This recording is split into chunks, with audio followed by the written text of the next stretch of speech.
ಅಂದರೆ ಟೋಯಿಂಗ್ ಇಲ್ಲದೆ ಇರತಕ್ಕಂಥದ್ರಿಂದ ಆಗಿರ್ತಕ್ಕಂತಹ ಒಂದು ಏನು ಸಮಸ್ಯೆಗಳಿದ್ದಾವೆ, ಅವ್ಯವಸ್ಥೆಗಳಿದ್ದಾವೆ, ಅವುಗಳ ಬಗ್ಗೆ ನಿನ್ನೆ ಚರ್ಚೆ ಆಗಿದೆ. ಜೊತೆಗೆ ಸರ್ಕಾರದ ಮಟ್ಟದಲ್ಲಿಯೂ ಕೂಡ ಇದರಲ್ಲಿ ಚರ್ಚೆ ಆಗಿದೆ.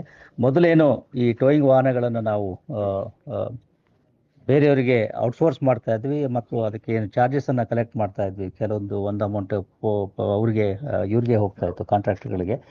ಅದರ ಬದಲಾಗಿ ನಮ್ಮದೇ ಆದಂಥ ಟೋಯಿಂಗ್ ವಾಹನಗಳನ್ನು ಈ ರೀತಿ ಪ್ರಮುಖವಾಗಿ ಸಂಚಾರ ನಿಯಂತ್ರಣ ಎಲ್ಲಿ ಈ ರೀತಿ ಸುಗಮ ಸಂಚಾರಕ್ಕೆ ಅಡಚಣೆ ಉಂಟಾಗ್ತದೆ ಅಂತಹ ಕಡೆಗಳಲ್ಲಿ ಅವುಗಳನ್ನು ಬಳಸಲಿಕ್ಕೆ ತೀರ್ಮಾನವನ್ನು ಮಾಡಲಾಗಿದೆ. ಯಾವ ರೀತಿ ಮಾಡಬೇಕು ಅನ್ನೋದ್ರ ಬಗ್ಗೆ ಪ್ರಾರಂಭಿಕ ಹಂತದಲ್ಲಿ ನಮ್ಮದೇ ಇರತಕ್ಕಂಥ ವಾಹನಗಳನ್ನು ಬಳಸ್ಕೊಂಡು ಮತ್ತು ನಮ್ಮದೇ ಸಿಬ್ಬಂದಿಗಳನ್ನು ಬಳಸ್ಕೊಂಡು ಮಾಡ್ತಕ್ಕಂಥದ್ದು. ನಂತರದ ದಿವಸಗಳಲ್ಲಿ ಬೇರೆ ವಾಹನಗಳನ್ನು ನಾವು ಹೈರಿಂಗ್ಗೆ ತೆಗೆದುಕೊಂಡು ನಮ್ಮದೇ ಇದರಲ್ಲಿ ಹೈರಿಂಗನ್ನು ತೆಗೆದುಕೊಂಡು ಅಥವಾ ನೇರವಾಗಿ ಪರ್ಚೇಸನ್ನು ಮಾಡ್ತಕ್ಕಂಥದ್ದು ಎರಡು ವಿಷಯಗಳ ಬಗ್ಗೆ ಚರ್ಚೆ ಆಗಿದೆ. ನಿನ್ನೆ ಈಗಾಗಲೇ ಮಾನ್ಯ ಗೃಹ ಮಂತ್ರಿಗಳು ಹೇಳಿದ ಹಾಗೆ ಆದಷ್ಟು ಶೀಘ್ರದಲ್ಲಿ ನಾವು ನಮ್ಮದೇ ಆದಂತಹ ವಾಹನಗಳು, ನಮ್ಮದೇ ಆದಂತಹ ಸಿಬ್ಬಂದಿಗಳು ಅಂದರೆ ಗೃಹ ರಕ್ಷಕ ಸಿಬ್ಬಂದಿಗಳು ಮತ್ತು ನಮ್ಮವ್ರನ್ನ ಸೇರಿಸಿಕೊಂಡು ಎಲ್ಲಿ ಈ ಸುಗಮ ಸಂಚಾರಕ್ಕೆ ಅಡಚಣೆ ಉಂಟಾಗ್ತದೆ ಅಂತಹ ಕಡೆಗಳಲ್ಲಿ ನಾವು ಪ್ರಾರಂಭವನ್ನು ಮಾಡ್ತೇವೆ.